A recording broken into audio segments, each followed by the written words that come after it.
Livro do profeta Abacuque, é o capítulo 2, o versículo 1. Eu lerei a primeira vez, e assim que eu terminar a leitura, ou seja, assim que eu chegar ali na palavra queixa, os irmãos lerão bem forte, bem bonito o versículo também, ok? Combinado? Diz assim a palavra do Senhor: subirei até minha torre de vigia e ficarei de guarda. Ali esperarei para ver o que ele diz, que resposta dará a minha queixa.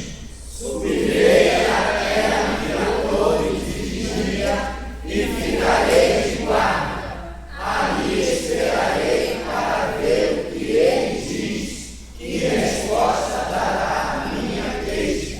Feche os seus olhos. Vá orando ao Senhor aí. Peça ao Senhor para falar ao seu coração nesta noite. Eu não sei qual momento de vida você está vivendo.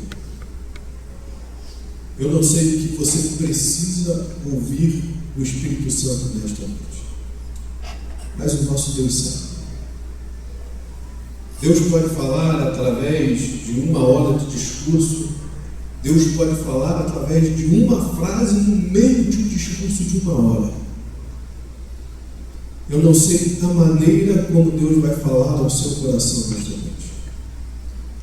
Eu não sei a mensagem que Deus vai falar ao seu coração nesta noite. Mas neste lugar há um Espírito que pode todas as coisas. É o Espírito Santo do nosso Deus. Faça a sua oração de todo o seu coração. Clame ao Senhor, peça a Ele: Senhor, fala comigo. Se você estiver ferido, pede ao Senhor para curar a sua ferida nesta noite. Se você estiver desanimado, peça a Deus para te reanimar nesta noite. Se você estiver vivendo um momento maravilhoso já ao lado do Senhor, peça a Ele para que você voe nas asas do Espírito Santo do nosso Deus.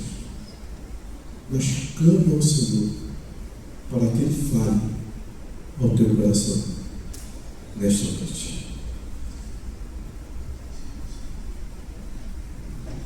Pai de amor, nós queremos nessa hora exaltar o teu santo nome, Pai. Queremos engrandecer, porque só tu és digno, Senhor, de toda nossa adoração, Senhor, de tudo que nós fazemos aqui, Pai. Muito obrigada, Senhor, por sua presença já estar aqui, Pai. Muito obrigada, Pai, porque seu Espírito já fala conosco, Pai. Nós vamos pedir agora especialmente pela mensagem, Pai. Usa o teu servo, Senhor. Usa o teu servo para falar aquilo que tu tens para falar com cada um separado e com a igreja coletivamente, Pai. Fala conosco nessa noite, em nome de Jesus. Amém.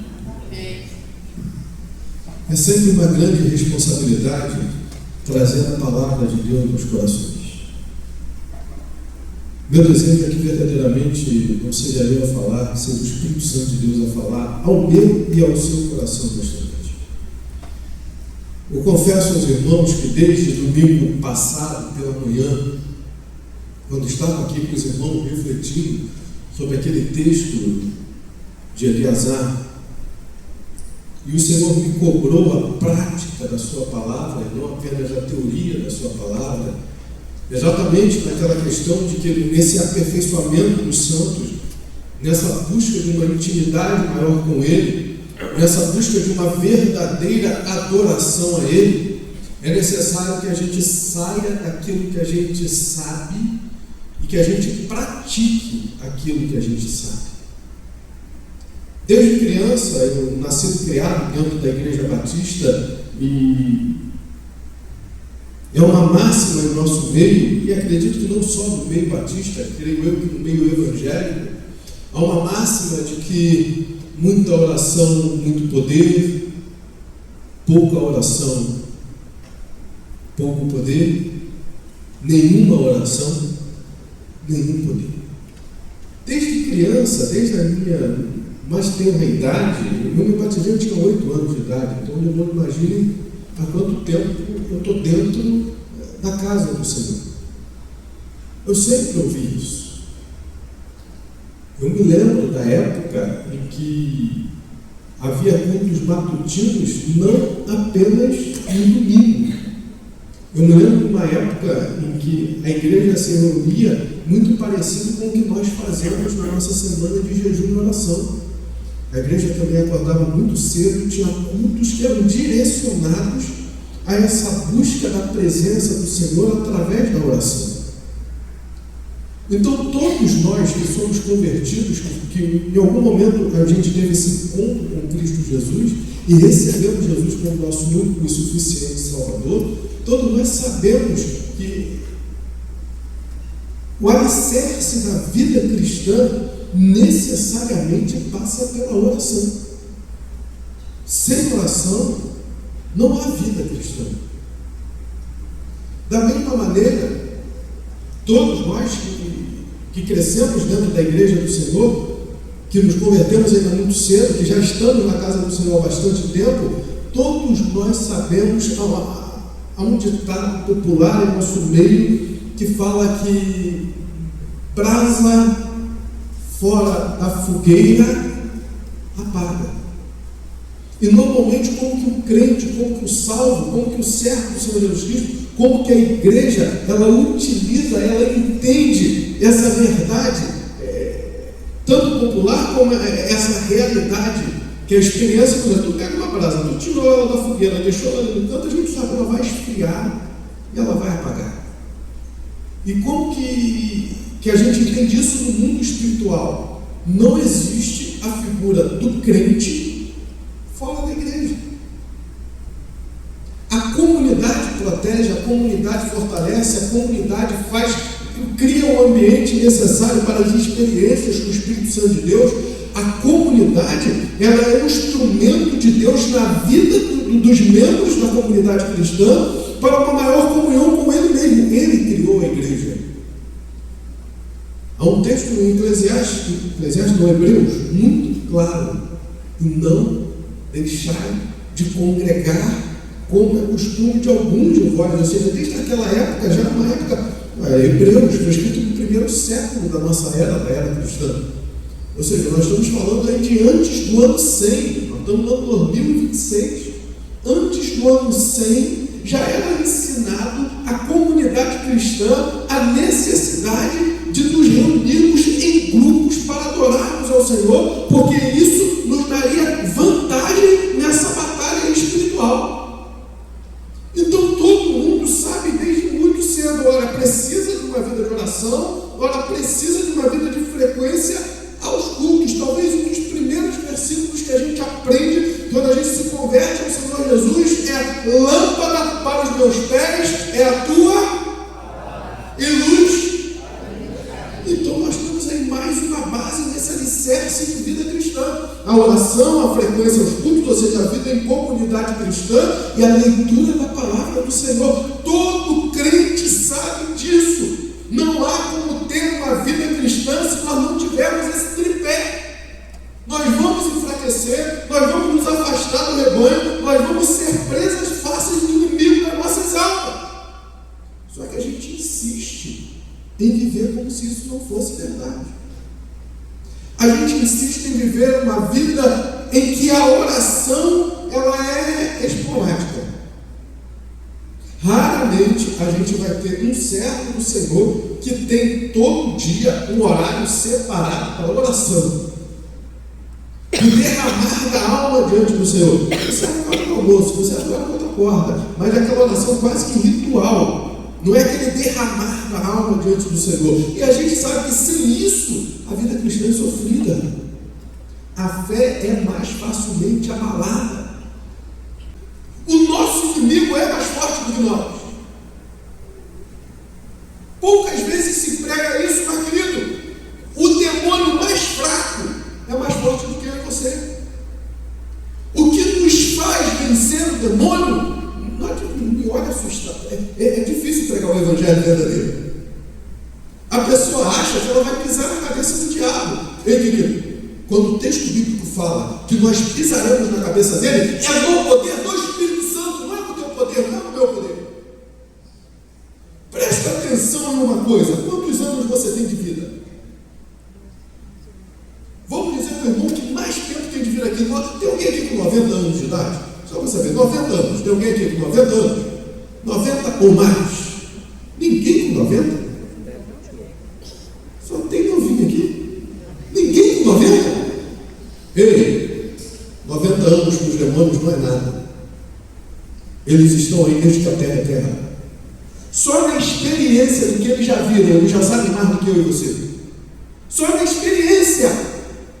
Olha, se eu chegar com os irmãos que têm mais idade aqui e narrar alguns comportamentos, e fulano está fazendo isso, ele já diz assim: ih, rapaz, isso aí não vai dar certo não.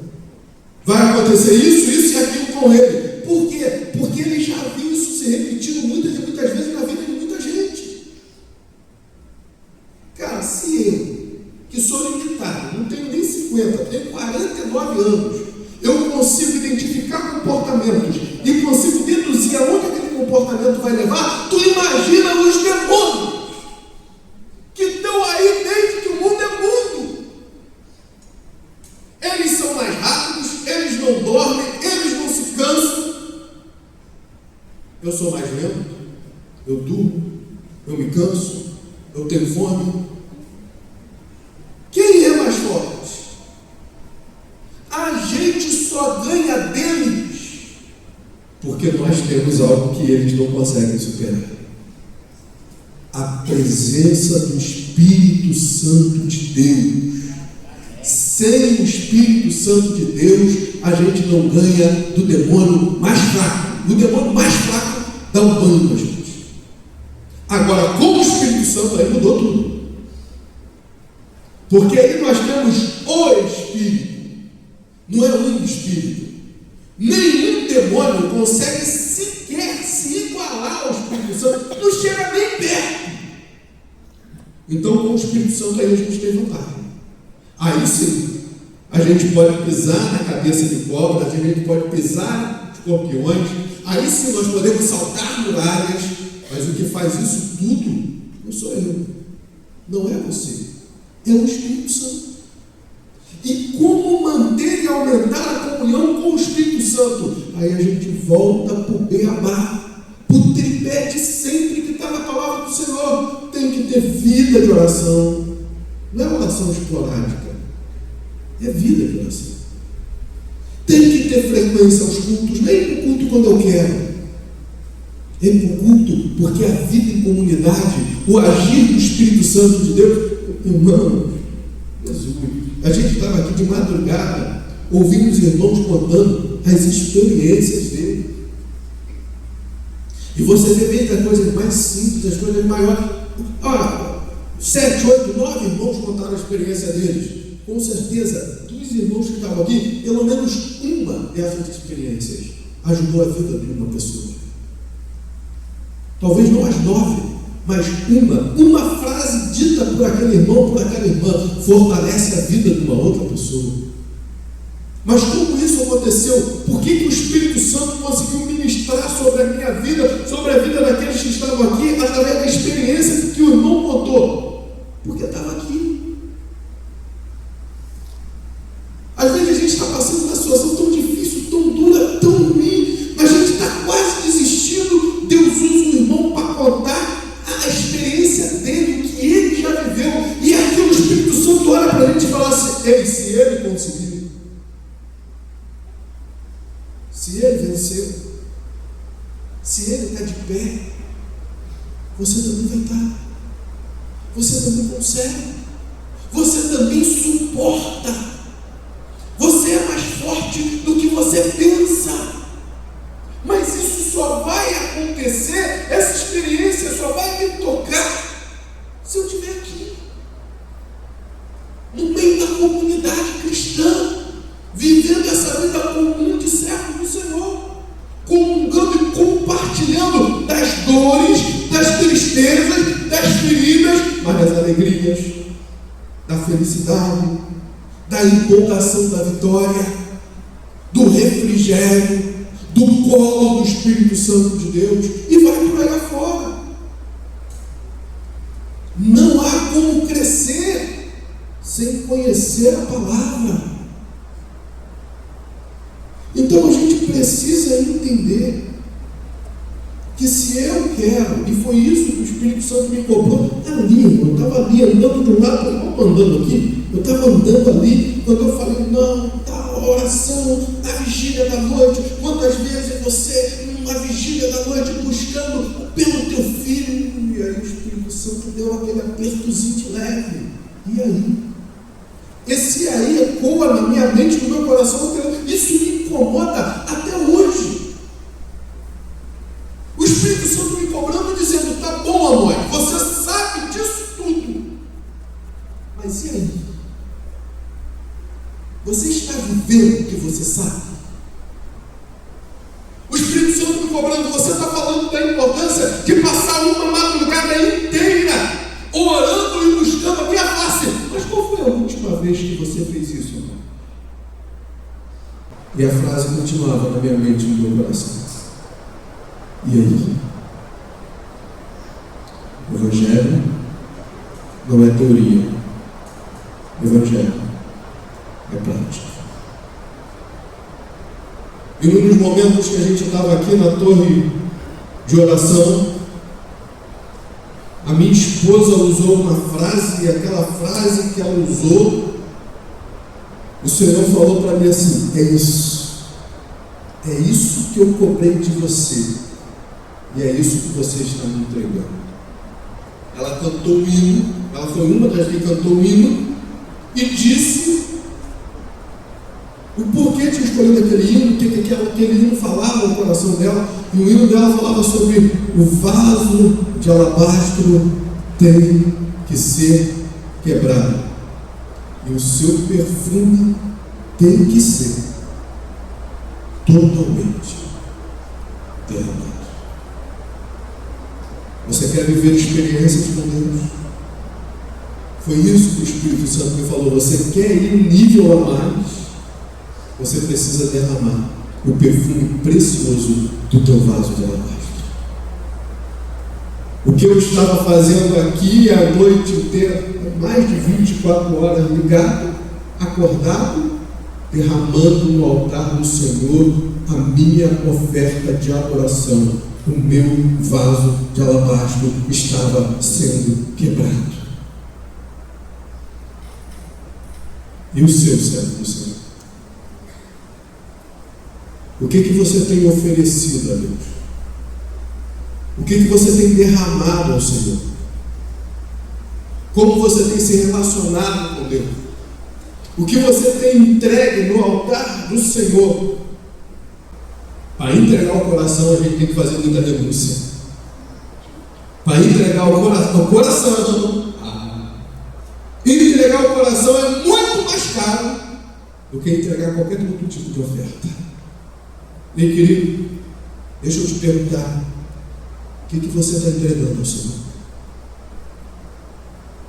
O que você tem colocado no altar do Senhor? Será que a gente está dando ao Senhor o que sobra? Será que a gente está dando ao Senhor aquilo que não nos custa nada? E aí eu poderia te lembrar de Davi, quando ele vai lá, diante daquela praga, para cessar a praga, ele quer dar uma oferta ao Senhor, e o dono da eira diz assim: não, está aí a eira, está aí os bois, está aí o material para o sacrifício, está tudo aí, eu te dou tudo, pode fazer o teu sacrifício. E Davi diz assim: eu não vou ofertar a Deus aquilo que não me tenha valor. Há um princípio espiritual sendo lançado ali. Você não pode querer viver as grandes coisas com Deus, as grandes experiências com Deus, os grandes momentos com Deus, entregando para Deus aquilo que não te custa nada. Entregando para Deus aquilo que não é precioso para você. E eu não estou falando de dinheiro, irmão. Dinheiro você trabalha e ganha de novo. Não é isso que eu estou falando, não. Eu estou falando de vida. Eu estou falando de coração dobrado ao Senhor.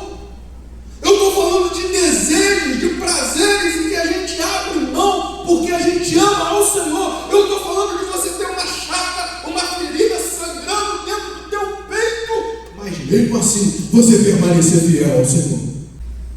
O que você tem ofertado ao Senhor? Porque eu estou com problema financeiro. Que novidade. Quem não tem? E os que não tem porque se sacrificaram muito para não ter. Aí eu me lembro de Paulo, escrevendo Romanos: o que nos afastará do amor de Cristo? Aí ele começa a dizer: nem a fome, nem a peste, nem a espada, nem coisas presentes, nem coisas do porvir, nada poderá nos separar do amor de Cristo. O que tem te separado do amor de Cristo? E eu confesso aos irmãos que quando eu penso nisso, falei: Senhor, qual é a solução para isso? Tá, o que eu posso fazer para mudar isso? O que os irmãos que estarão lá comigo vão poder fazer para mudar essa realidade? Para viver esse momento de intimidade com o Senhor? Subirei até a minha torre de vigia e ficarei em guarda. Ali esperarei para ver o que ele diz. Que resposta dará a minha queixa?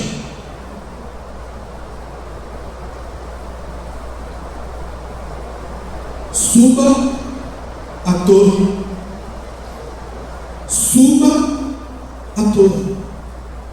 Foi isso que Deus me falou.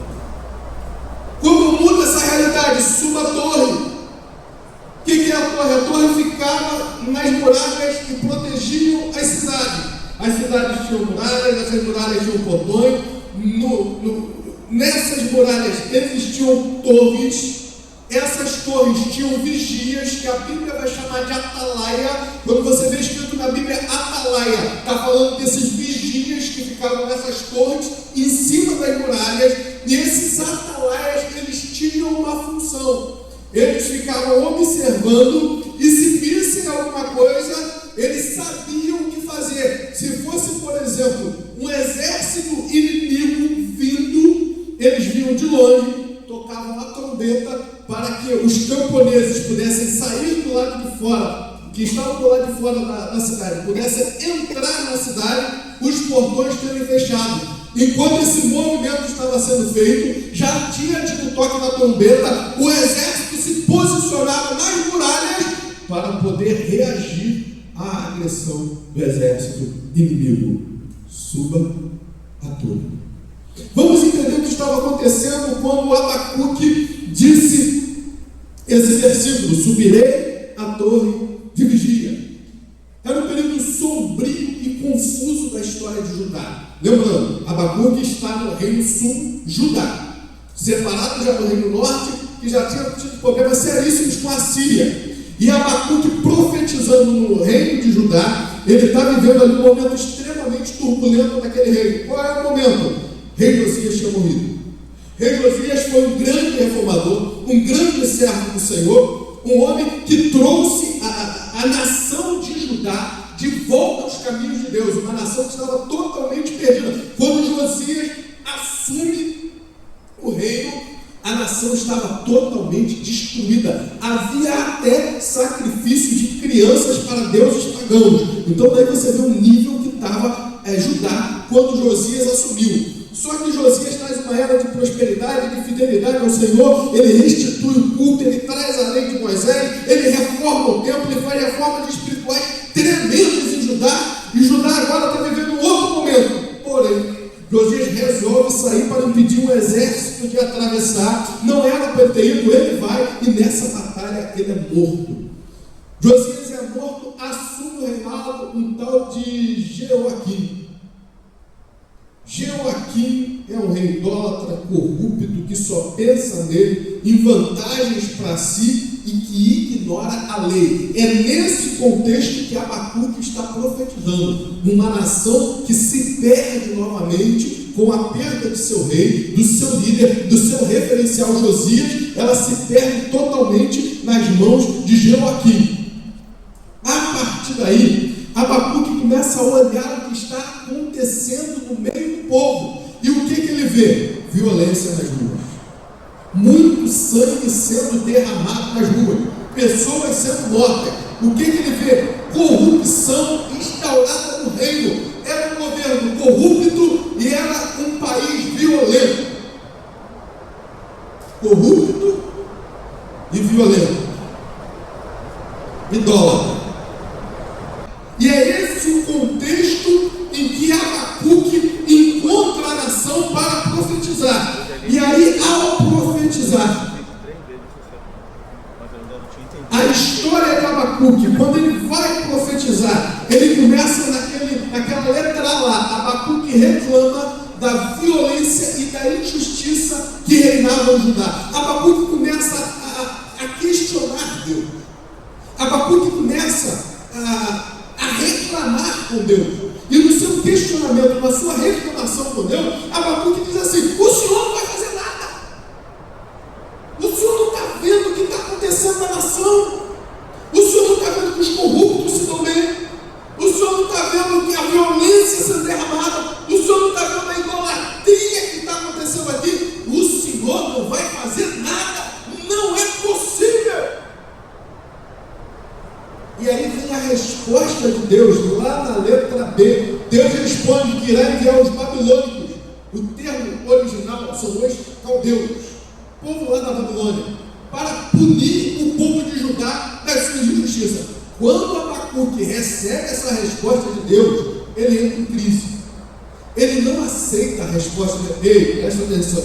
Ô Jeová, presta atenção. Abacuque tinha um problema. Qual era o problema? Detalhe, qual era o problema? Violência, injustiça, idolatria. E qual era o problema da violência, injustiça e idolatria? Ele não via Deus fazer? Não, Deus não está fazendo nada. Como assim Deus não está fazendo nada? E Deus não está fazendo nada. E aí ele vai falar, ele vai apertar Deus, vai dizer: não, está errado isso. Tu tem que fazer. Parece com alguém que a gente conhece. A gente não é assim quando as coisas não estão do jeito que a gente quer. A gente não é assim quando a gente se sente injustiçado. A gente não é assim quando a gente acha que Deus não está agindo a nosso favor, mas que Ele está contra nós, ou que Ele está sendo omisso ou passivo demais. A gente quer que Ele derrame justiça, a gente quer que Ele faça, que Ele aconteça. E a gente vai lá e reclama. Aí Deus vai e responde: fica tranquilo, eu estou vendo, eu vou fazer. Eu estou enviando os caldeus. Quando a gente ouve, quem? Não pode ser. Não é possível. Os caldeus, não, os caldeus não. Aí Abacuque entra em crise, porque ele poderia ser qualquer um, menos os caldeus. E por que, Marcelo, que ele reclama dos caldeus? Porque os caldeus eram mais idólatras, mais injustos, mais corruptos e mais violentos que os judeus. Eu disse: como é que pode? O Senhor vai chamar uma nação mais corrupta. O Senhor vai chamar o pior que nós para julgar a nós? Não, isso não é possível. E aí Abacuque reclama, letra C. Ele reclama que os babilônicos eram mais injustos que os judeus.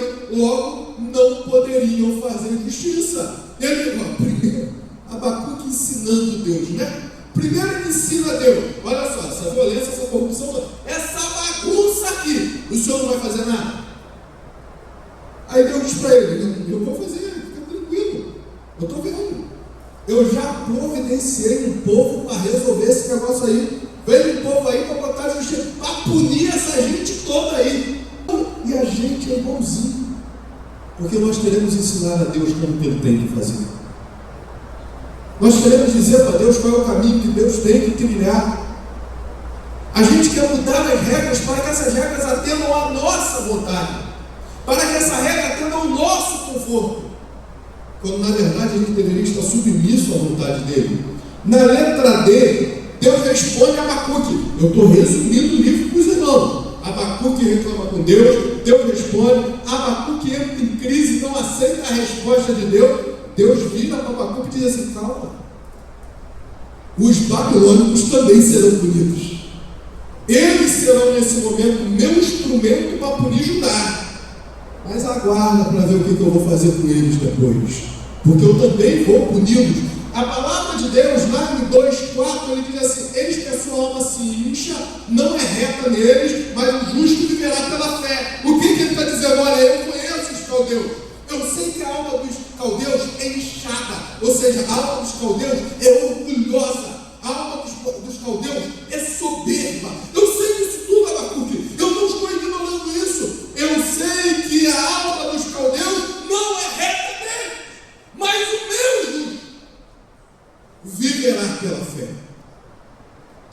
justo. O que ele está dizendo quando ele diz o meu justo viverá pela fé? Porque a gente gosta de usar essa palavra que é repetida, salvo engano, lá no livro de Romanos. Eu acho que é lá no livro de Romanos que Paulo usa essa frase, o justo viverá pela fé. Esse termo, justo viverá pela fé, ele vem no contexto assim, confia em mim. O justo confia em mim. Se eu estou trazendo os caldeus, é porque tem que ser os caldeus. E se eu estou dizendo que lá na frente eu vou pegar os caldeus, a você cabe apenas confiar em mim. O meu justo não viverá pela bênção. O meu justo não viverá pela saúde. O meu justo não viverá pela alegria. O meu justo não viverá pela recompensa. O meu justo viverá pela fé. Eu não entendo, mas eu acredito. Ele está no controle. Eu não entendo porque eu passei por aquela dor, mas eu acredito. Tenho Deus sentado no trono. Ele está me guiando. Ele está me conduzindo. E se Ele assim fez, é o melhor. O meu justo viverá pela fé. A gente precisa entender que há um nível diferente de intimidade com Deus. Há um nível de intimidade com Deus que não se dobra por causa da desgraça. A desgraça chega. Chegou a notícia ruim, Rodolfo, mas o camarada está ali em fé. Eu digo, meu Deus, será que eu sou capaz disso? Será que eu sou capaz de passar por isso tudo e manter a fé? Porque é isso que o texto está dizendo. Ei, Abacuque, por que tu está revoltado? Tu não queria que eu fizesse justiça contra Judá, eu estou fazendo. Aí tu reclama agora que eu estou trazendo os caldeus. Eu também vou fazer justiça sobre o caldeu. Mas a você cabe viver pela fé. A você não cabe ficar me questionando. É viver pela fé. Jó passou aquele monte de desgraça que Jó passou. E nunca soube por que passou por aquilo tudo. Pode pegar o livro de Jó, ler ele de ponta a ponta, do primeira letra à última letra. Deus nunca disse para Jó por que ele passou. Não disse antes, não disse durante, não disse depois. Ele não nos deve satisfação. É isso que ele está dizendo ali para Abacuque. O meu justo viverá pela fé. Ou você acredita que ele está no controle, que ele é teu Deus, que ele te ama e que ele está te conduzindo da melhor maneira possível, ou você talvez não esteja entre os justos. Isso me deixa muito preocupado, não com você, comigo. Porque eu não vou dar conta, quer dizer, eu também vou dar conta de você, né? Mas eu vou dar conta de mim. E eu preciso viver essa fé. Eu preciso viver a fé de um justo que sabe que ele nunca perde o controle. Por final, Abacuque se rende. Abacuque entende? Não. Abacuque acha legal que os caldeus venham contra? Não. Abacuque acha maneiro? Não. Mas Abacuque se rende ao Senhor. E daí vem um texto maravilhoso que a gente cansa de repetir, porque ainda que a figueira não floresça, nem ainda fruto na vide, ele está falando, essa desgraça toda vai acontecer. Abacuque não é uma poesia, né, simplesmente, ele sabe que vai acontecer. Os caldeus estão vindo. E quando os caldeus chegarem, essa desgraça idólatra que são os caldeus, não vai ter figueira florescendo, não vai ter videira dando fruto, não vai ter manada, não vai ter rebanho nos currais, não vai ter nada. E Abacuque dá a declaração de fé dele, ainda que essa desgraceira toda aconteça, e vai acontecer, aí ele declara, todavia eu me alegrarei do Senhor. Esse é o justo que viverá pela fé. É aquele que entende que não são as circunstâncias. É aquele que entende que não são as coisas que me agradam e me massageiam, que me mantêm de pé. Olha, pode não ter mantimento, pode não ter figueira, pode não ter vide, pode não ter campo produzido, pode não ter rebanho no curral. Eu me alegrarei do Senhor. Eu exultarei no Deus da minha salvação. Abacuque entendeu. Mas como Abacuque entendeu? Como Abacuque consegue passar por isso tudo e entender, chegar a essa conclusão? E eu e você, a gente se afasta do Senhor no primeiro espirro, no primeiro problema. Qual é a diferença de Abacuque para mim? Por que ele consegue e eu não? No momento mais confuso do profeta, o que ele disse? Está lá em amarelo. O que ele diz?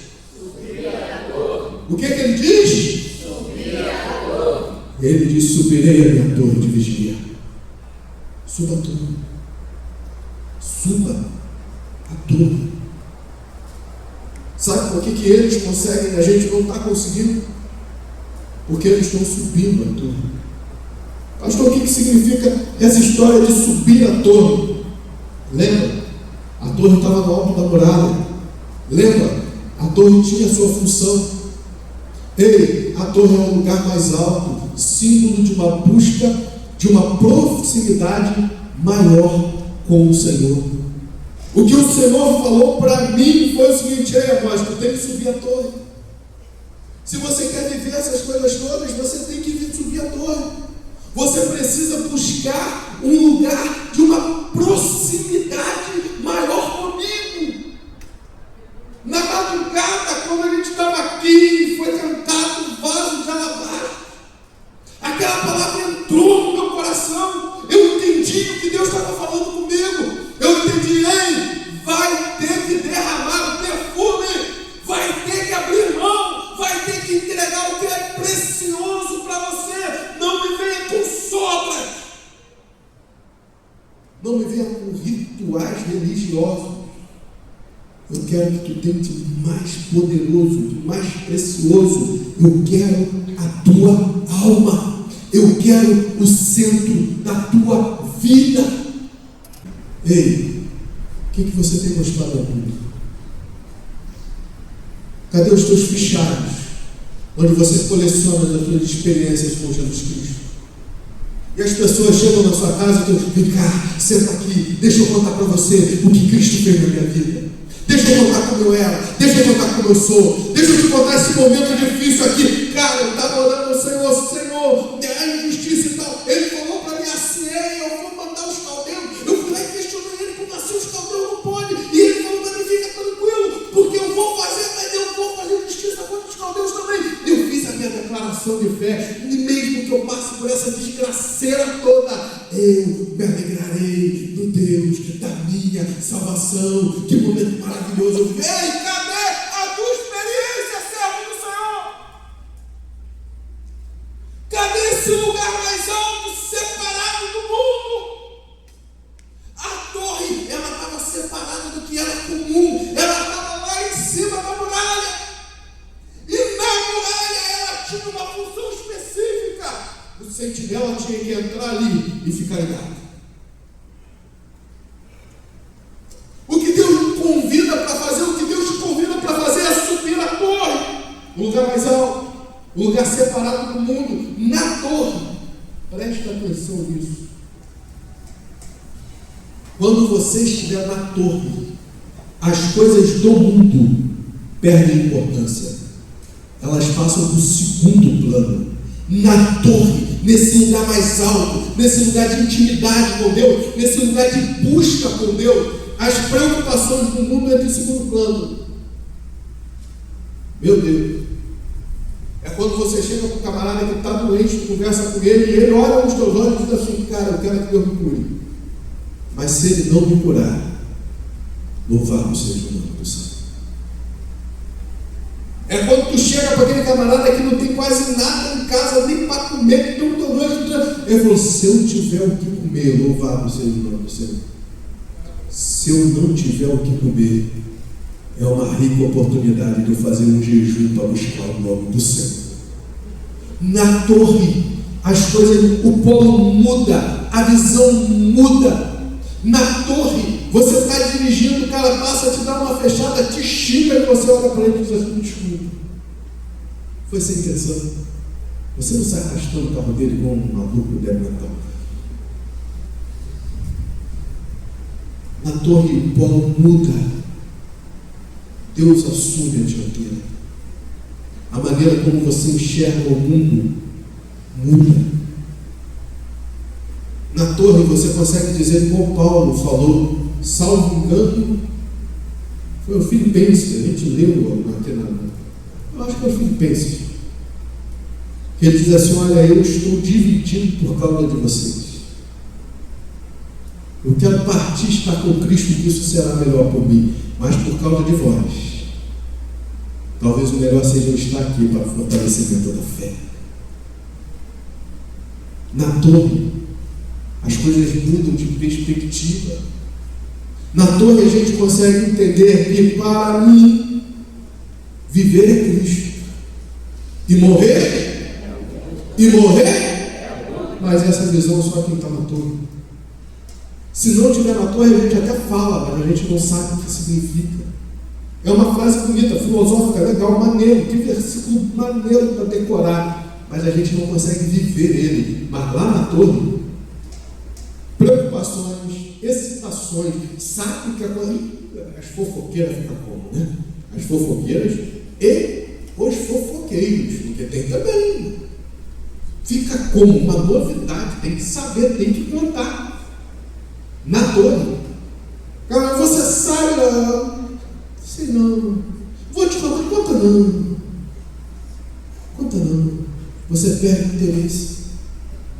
Na torre, você já não consegue se ver perdendo 1 hora na frente de uma televisão assistindo uma novela. Uma maratona de filmes. Eu vou maratonar a série tal. Na torre tu não consegue. Porque na torre eu te diz, você quer o Espírito. Eu não estou dizendo que você não pode ver novela. Eu acho que não deveria. Eu não estou dizendo que você não pode. É você e Deus, você faz o que você quiser. Eu não estou dizendo que você não pode maratonar série. Isso é problema teu. Maratona série que você quiser. Eu não estou aqui para dizer, pode isso, não pode aquilo. Eu estou te garantindo que na torre, lá esse negócio muda. Os teus desejos mudam. Essas coisas todas vão para o banco de reserva. Na torre você sabe que Deus vai te sustentar, aconteça o que acontecer. Na torre você não sabe que Deus vai fazer a tua vontade, não é isso. Você descansa sabendo que Ele vai te sustentar, aconteça o que acontecer. Seja qual for o resultado, Ele vai me sustentar. Mas para isso, você precisa estar na torre. Aonde você está? Por que as coisas têm te incomodado, têm te desanimado, têm te afastado do Senhor? Será que não está na hora de você subir na torre? Abacuque disse, subirei a minha torre de vigia. Um lugar de vigilância. A torre é esse lugar mais alto, esse lugar de proximidade com Deus. Mas a torre é também um lugar de vigilância. O texto bíblico diz assim, ficarei de guarda. Em outra versão, o texto bíblico diz assim, colocar-me-ei sobre a fortaleza e vigiarei. Ei, quem estava na torre, o sentinela da torre, não pode dormir. O sentinela da torre precisa estar em estado de alerta máximo. Aquele que sobe a torre, ele sabe que ele tem uma missão ali. Eu tenho que vigiar, porque o inimigo pode chegar a qualquer momento. E para ele vigiar, é dado a ele uma vantagem. Lembra que eu te falei que o demônio mais fraco ganha da gente? Mas para a gente ganhar deles, Deus nos dá a vantagem, o Espírito Santo. É a vantagem. Aí não tem como ninguém ganhar da gente, porque o Espírito Santo é que está agindo na gente. Na torre, é esse lugar de intimidade com o Espírito Santo, onde nós estamos vendo o que o sentinela da torre tinha que ninguém mais tinha. A visão. A visão dele era muito maior do que qualquer outra pessoa. Eu estou em cima da muralha, mas a torre está em cima da muralha e o cara está dentro da torre. Ele está mais alto do que eu estou em cima da muralha. E aquele que está lá no meio da cidade, ele está mais alto do que o cara que está lá no meio da cidade. Ele vê mais longe. A torre aguça. Ela aumenta os nossos sentidos espirituais para que a gente perceba o que é de Deus e o que não é de Deus. Quando eu estou na torre, esse estado de alerta, eu ganho uma coisa chamada discernimento. A minha sensibilidade espiritual aumenta. E nessa sensibilidade espiritual que aumenta, eu tenho a condição de ser um atalaia. Eu enxergo o que vai acontecer e eu tenho a capacidade de dar o alerta. Mas eu só consigo isso porque os meus sentidos espirituais estão aguçados. Ele não está no meio da cidade, porque se ele estiver no meio da cidade, ele vê só a muralha. Ele não vê nem o que está do outro lado da muralha. Ele não está em cima da muralha apenas, porque se ele estiver em cima da muralha, ele vê ali, ele vê lá. Ele está acima de quem está acima da muralha. Ele vê absolutamente tudo. Os sentidos espirituais são aguçados. Isso só vem por causa da proximidade com Deus. E isso traz naturalmente em nós um estado de alerta. Começa aquela conversinha de fulano. Quando fulano começa a conversinha, eu já sei, não é ele, é quem está usando ele. Aquela provocação do chefe, o chefe chegou, do nada já deu aquela provocação, assim, não é ele, não é ele, não é ele. Sabe o marido? Aquele marido colérico, brabo. Eu sou melancólico, então a gente se deu bem. Mas quem tem marido brabo? Quem tem marido brabo? Sabe aquele marido brabo? Aquela esposa braba? Você não fez nada e já tem uma patada passando pela sala? Aí você diz, não está sozinho não. Não vem dele não. Deixa eu resolver esse trem aí. A patada passou, você já foi para o cantinho de oração. Senhor, acalma aquele cavalo lá, acalma aquele coração. Põe a harmonia dele, porque está discernindo as coisas espirituais. Mas para eu discernir as coisas espirituais, eu preciso desse sentido aguçado, que virá daquele que se colocou na torre e está de vigia. Esse negócio de vigiar é tão importante que o próprio Senhor Jesus diz: vigiai, pois não sabeis nem o dia, nem a hora que ele virá. Você está em posição de vigia. Você já subiu a torre? E lá na torre, você está em vigilância? Está levando a sério o seu papel? Um lugar de visão. Quem está no chão é somente um obstáculo. Você só vê até ali. Só até o obstáculo. Você não consegue ver ali. Quem está na torre vê o caminho além do obstáculo. Pastor, o que isso significa dizer? Ter a visão da torre é ter a mente de Cristo. Ter a visão da torre é discernir. Ter a visão da torre é conseguir enxergar o plano de Deus por detrás da situação. Tem uma situação, mas qual é o plano de Deus para essa situação? Por que este nasceu cego? Ele pecou? Ou os pais deles pecaram? E aí Jesus já vê um plano. Este nasceu assim para a glória de Deus. Eu não sei o momento que você está passando. Eu não sei a sua história. Eu não sei as suas fraquezas. Eu sei as minhas. Sei o meu momento, sei a minha história, sei as minhas fraquezas. A sua eu não sei. Eu só sei que nós podemos viver uma vida que a nossa história, o nosso momento e as nossas fraquezas servirão para a glória de Deus. Você entende isso, servo do Senhor? É para a glória de Deus. Subir a torre te mostrará que o problema atual é passageiro. Sabe, irmão, eu já vivi momentos na minha vida em que eu achei que acabou.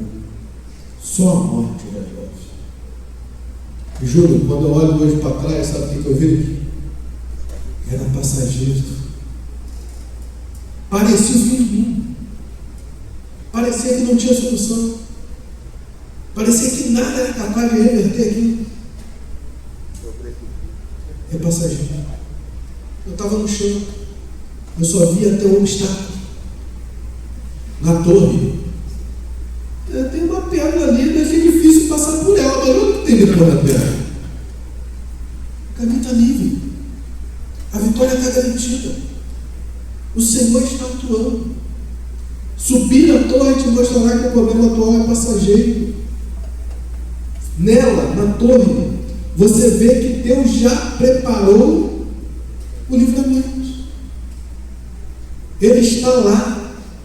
Ele está no início, ele está no meio, ele está no final da história. A tua história não saiu debaixo do controle do Senhor. Ele está lá.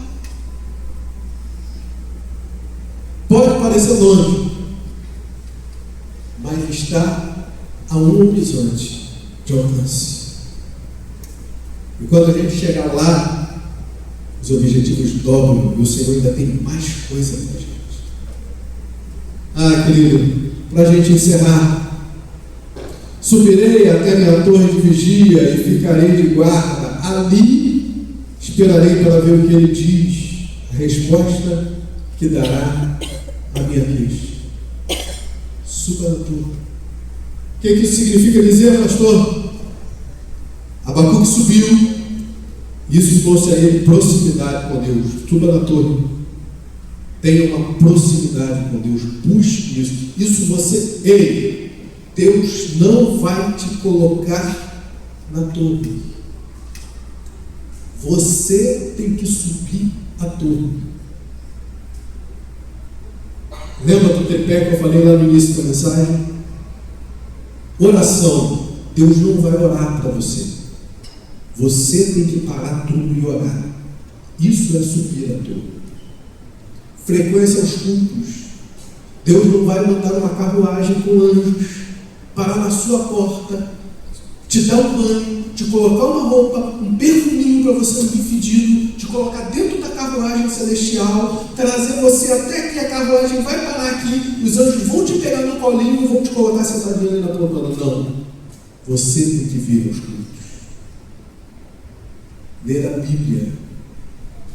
Deus não vai colocar dentro de você o arquivo Gemini, em que você coloca lá Efésios 6,15 e vem o texto automaticamente. Não. Você vai ter que ler a Bíblia. Isso é subir a torre. Sem isso, querido, você não sobe a torre. Ele subiu a torre, por isso vigiou, estava mais sensível à voz do Senhor. Ele esperou a resposta. Está tudo no versículo. Ele esperarei qual é a resposta. E ele recebeu do Senhor a resposta. E ele questiona a resposta. Deus responde de novo. Deus dá visão e direção. Mas para aqueles que estão na torre. Que o Espírito Santo de Deus continue falando aos nossos corações. Amém?